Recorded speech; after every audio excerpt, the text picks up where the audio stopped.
오늘 본문에 함께 읽었던 본문의 14절부터는 바울이 디모데에게 이 편지를 쓴 이유에 대하여서 설명하고 있습니다. 에베소에 직접 와서 바울이 그곳에 있는 여러 문제들을 바로잡기를 원했지만 상황이 허락지 않을 수 있음을 바울이 깨달았습니다.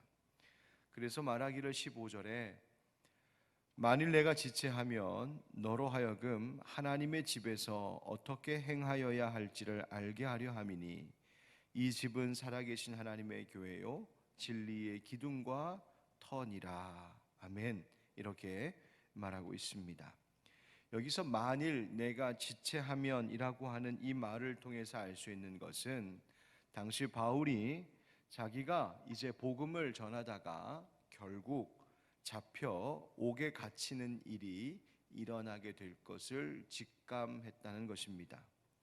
따라서 바울은 다시 에베소 교회와 디모데를 만날 수 없게 될 수 있다는 그 생각 아래 디모데에게 마지막 유언과도 같은 글을 남기고 있는 것이 바로 오늘 15절의 말씀입니다. 뭐라고 말했습니까? 하나님의 집, 곧 교회에 대하여 네가 어떻게 해야 하는지를 알게 하려 하기 위해서다. 그래서 이 편지를 쓴다라고 말하고 있습니다. 디모데의 목회를 위한 바울의 유언과 같은 글이었습니다. 따라서 이 디모데전서는 디모데를 위한 목회 지침서와 같고 오늘날 교회를 끌어가고 있는 목회자들과 또 리더들 또 모든 성도들에게 이 교회를 어떻게 대하여야 또 어떻게 여겨야 하는지를 말해주고 있는 귀한 가르침이라고 볼 수 있습니다.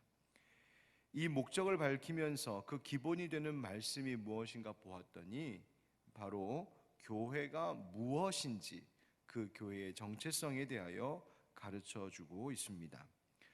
첫째, 교회를 뭐라고 합니까? 교회는 하나님의 집이라고 말씀하고 있습니다.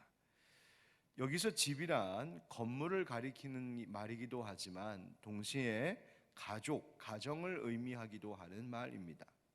즉 교회는 하나님을 아버지로 모시는 형제 자매들 그리스도인들이 서로 영적인 가족 관계를 맺으며 우리가 가정 안에서 쉬고 또 필요한 것들을 공급받는 것처럼 교회라고 하는 가정을 통하여 우리 모든 성도들이 하늘의 평안함과 영적인 필요의 공급을 얻게 하는 바로 하나님의 집, 하나님의 가정, 하나님의 가족이 교회라는 것입니다.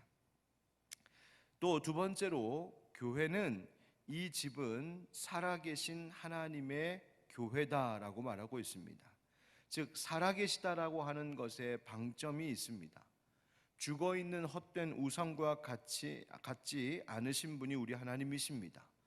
지금도 살아계셔서 우리의 기도를 들으시고 우리에게 말씀하시고 지금도 우리를 돌보아주고 계신 분이 하나님이십니다. 그 하나님이 거하시는 곳, 하나님을 만날 수 있는 곳, 하나님의 임재를 경험하는 곳이 교회다, 우리의 모임이다 라고 말해주고 있습니다. 교회는 또 세 번째로 진리의 기둥과 터라고 말하고 있습니다. 참된 구원의 진리가 있는 곳이 바로 교회라는 것이지요. 그리고 그 진리 자체이신 예수 그리스도의 몸 되는 곳이 바로 교회입니다. 따라서 교회를 통하여 이 세상의 진리가 무엇인지 밝혀지고 교회를 통하여 진리가 선포되고 교회를 통하여 진리가 전해지며 또 교회가 진리를 수호하고 그리고 그 복음의 진리를 따라 살아가는 것이 무엇인지를 경험하는 것이 교회 공동체입니다. 바울이 정리해 준 것처럼 교회는 참으로 하나님의 집이요 살아계신 하나님의 교회요 진리의 기둥과 터입니다. 정말 그런 것 같습니다. 어제도 우리 교회 한 성도님이 교회에 잠시 들리셨다가 이 주차장에서 저를 만났습니다. 얼마나 반갑게 인사 나눴는지요. 교회가 그립고 또 교회가 너무 오고 싶고 또 목사님 얼굴 보고 싶다고 함께 기뻐하고 말씀 나누다가 우리 귀한 성도님의 눈가에 눈물이 촉촉히 맺히면서 그렇게 함께 반갑게 인사하고 또 기도하고 그렇게 돌아가신 일이 있었습니다. 뭐 목사 얼굴 보고 싶었겠습니까? 그것보다 이 교회가 하나님의 집, 하나님의 살아계신 하나님을 경험할 수 있는 이 하나님의 집이 그리웠던 것이죠. 바로 교회는 참으로 살아계신 하나님의 집, 진리의 기둥과 터가 되는 곳입니다. 그런데 이 기둥과 터가 흔들리고 있습니다. 교회와 그리스도인들이 하나님 가족답게, 하나님의 자녀답게 하나님 닮은 모습으로 행동하지 않을 때 교회는 그 역할을 바르게 행하지 못하게 됩니다. 교회와 그리스도인들이 마치 하나님 섬기는 것을 우상 섬기듯이 내 신념과 내 고집대로 신앙생활할 때, 또 물질 문제 등으로 인하여 교회의 도덕성이 흐려지게 될 때, 또 집단 이기심에 빠져 비상식적인 모습을 세상 가운데 보일 때 교회가 진리의 기둥과 터라고 하는 그 정체성이 흔들리게 됩니다. 교회를 통하여 복음의 진리, 사랑과 섬김의 실천이 나타나지 않을 때, 오히려 자기들만 아는 이기적인 사람들의 집단이라고 세상 가운데 비치기 시작할 때 교회는 세상에 대하여 아무런 선한 영향력을 주지 못합니다. 여러분, 우리 하늘빛 광성교회는 상식이 통하는 교회이고자 합니다. 그리고 진리 위에 바른 교회 되어야 한다 하고 우리가 함께 외치고 있습니다. 지금 코로나 시대에 이 두 가지, 진리 위에 바르게 서는 교회, 그러면서도 상식이 통하는 교회가 된다는 것은 우리가 더욱 스스로 돌아보아야 할 부분입니다. 지금 교회와 관련되어서 코로나 문제가 곳곳마다 터지고 있는 현장들을 보면 어쩌면 교회가 하나님의 집으로서의 그 역할, 곧 사람들에게 그 진리를 비추어 보이고 하나님의 사랑을 나타내고, 그래서 하나님의 가족으로서의 집, 살아계신 하나님의 임재를 보게 하는 교회로서의 그 역할에 우리가 충분히 그 일들을 다 하지 못하고 있는 것은 아닌가 반성하게 됩니다.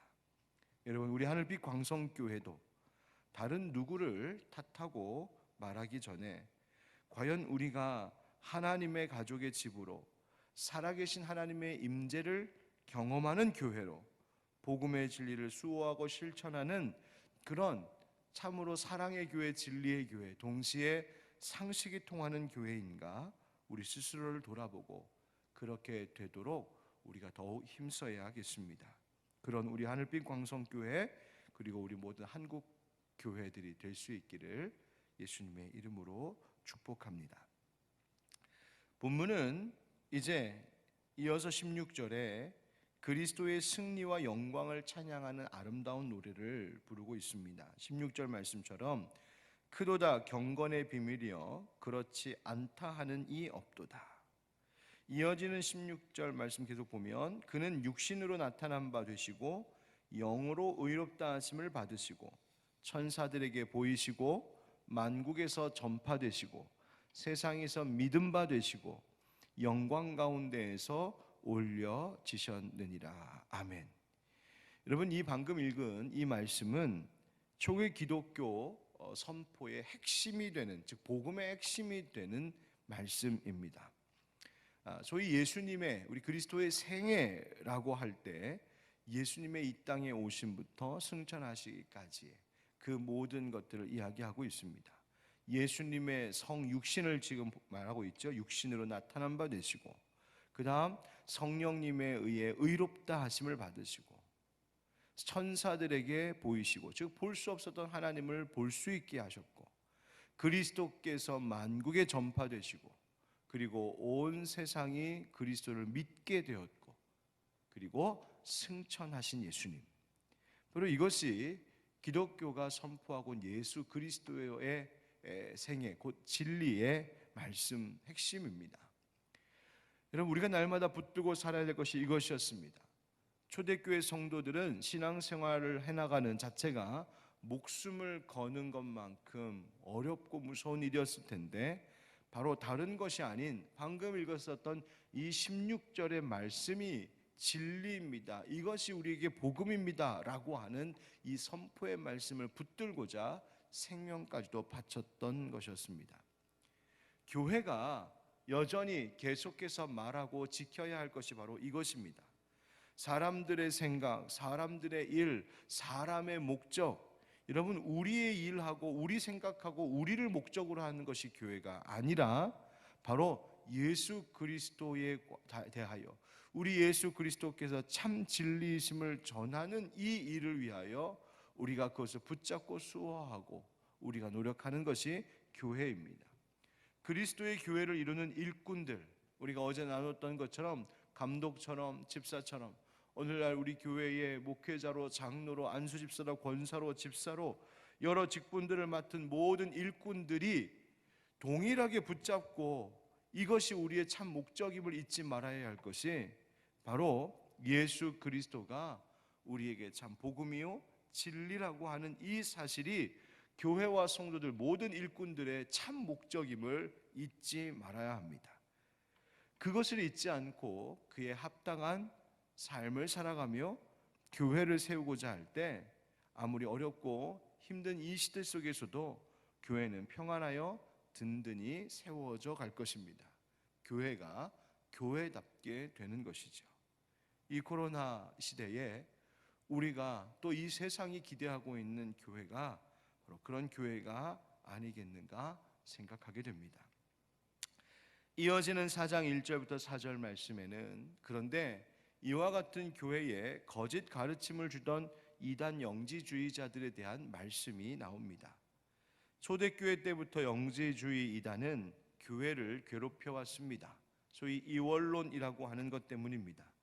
선한 것과 악한 것, 성스러운 것과 세속적인 것을 이분법적으로 다 갈라놓은 것입니다. 그래서 영은 선하고 육은 약하다 하는 식이죠. 따라서 영적인 것을 아는 지식으로 영이 구원 얻어야 하고 육은 악한 것이니 무조건 육을 위한 것은 다 거부하려는 극단적인 금욕주의가 있었습니다. 영도 육신도 사실은 하나님께서 다 지으신 것인데 그 모든 선한 것들을 거부한 것입니다. 그래서 성경에서 예를 들기를 혼인과 일반적인 식사는 열등하고 바람직하지 못한 것이요 독신으로 사는 것 그리고 음식을 가려 부정한 것을 거부하는 것이 훨씬 낫다고 주장하는 것과 같은 그런 것 등이었습니다. 정말 그렇습니까? 아니요. 바울이 그것이 아님을 그 거짓 교사들의 오류를 수정해 주었습니다. 2절 말씀에 이렇게 딱 찔러 말합니다. 그들은 양심이 화인을 맞아서 외식하고 거짓말하는 자들이라고. 즉 외적으로 형식적으로 무엇을 하고 안 하고를 가지고 이 사람이 구원받았다 받지 못했다 말할 수 없다는 것입니다. 그것은 자기를 속이는 일이 되고 하나님과 사람들에게도 속이는 자가 된다 하십니다. 그래서 4절 말씀에 하나님께서 지으신 모든 것이 선함에 감사함으로 받으면 버릴 것이 없나니 말씀하시죠. 하나님께서 사람과 이 세상을 위하여서 지으신 그 모든 것들은 그 자체가 선과 악의 문제가 아니라 그것을 우리가 어떻게 받아들이고 사용하는가, 그 마음의 태도, 삶의 실천이 중요하다는 겁니다. 선하신 하나님께서 지으신 모든 것들은 선한 것이기 때문에 그것을 감사함으로 받을 줄 아는 것이 필요하다고 말합니다. 바울은 이 진리를 아는 사람들, 즉 금욕주의의 속박에 매이지 않는 사람들이 되어야 한다 하는 것이죠. 그러면서 5절에 이렇게 말합니다. 하나님의 말씀과 기도로 거룩하여 짐이라. 아멘. 즉 우리가 구원을 얻는 것은, 의롭게 되는 것은 먹고 마시고 하는 문제가 아니라 바로 우리를 위해 죽으신 예수 그리스도, 이분을 내가 정말 믿고 그분 안에서 의롭게 되었는가의 문제이며, 그 구원을 받은 자들은 하나님의 말씀과 기도로 날마다 그것이 예수 그리스도를 향할 수 있도록, 우리의 삶의 모든 태도가 예수 그리스도 사랑 가운데 있을 수 있도록 하는 것, 바로 그것이 우리가 구원의 길을 가는 것이라고 말하고 있습니다. 하나님의 말씀과 기도로 거룩하여집니다. 이것을 알고 이것을 배우고 또 이것을 가르치는 그 일, 그것이 바로 교회가 이 시대에도 행하는 일입니다. 여러분, 교회도 마찬가지입니다. 어려움이 있을 때에, 심지어 이 코로나 시대와 같이 큰 아픔과 어려움, 현실의 고단함들이 있을 때에도, 그럴 때 이 모든 것들을 감사함으로 받아낼 수 있는 거룩한 힘, 바로 말씀과 기도를 통하여서 오는 것입니다. 존 스토트가 이렇게 말한 적이 있었습니다. 하나님의 창조적인 말씀과 우리의 감사 기도는 우리로 하여금 그것을 사용할 수 있도록 거룩하게 합니다. 즉 날마다 말씀과 기도로 살아가는 자들은 우리에게 그 어떤 것이 있어도 그것을 선한 목적 위하여 사용하게 하는 거룩한 사람들이 되게 한다는 것입니다. 교회도 마찬가지 아니겠습니까? 교회도, 교회를 이루고 있는 성도들도 세상이 손가락질하고 세상이 부끄러워하는 그런 모습이 아니라, 오히려 세상에게도 복이 되고 세상을 바른 길로 선도해 나가고 세상에 예수 그리스도의 따뜻한 사랑과 섬김을 보여줄 수 있는 진리 위에 서 있는 바른 교회, 그러면서도 상식이 통하는 교회가 되려면 우리도 늘 말씀과 기도로 거룩해져 감이 필요합니다.